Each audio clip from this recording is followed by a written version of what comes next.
নাকি হচ্ছে যে জাস্ট শুধু আবেগের বসে আমার যে ফোনটা হারাইছে ভাই, মানে টিউশনি করে যে ফোনটা কিনি ভাই। আমাদের এত আবেগ কোথা থেকে আসে আমি বুঝি না। বাংলাদেশে যত সব অপরাধ করার ক্ষেত্রে অপরাধ শেষে আমরা সবাই সুন্দর করে সাংবাদিকদের সামনে এসে একটি সহজ কথা বলে ফেলি যে আমি কাজটি করেছি আবেগে, আমার তখন বিবেক কাজ করছিল না। এই ডায়লগটা নিশ্চয়ই আপনাদের মনে আছে।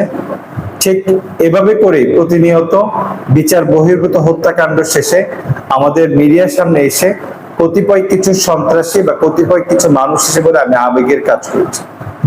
কিন্তু আমার প্রশ্ন হচ্ছে, আমাদের যদি অপরাধ করার ক্ষেত্রে যদি আবেগ কাজ করে, যখন দেশের ভিতরে এত সব অন্যায় অপরাধ সংগঠিত হতে থাকে, তার প্রতিবাদে কেন আমাদের আবেগ কাজ করে না?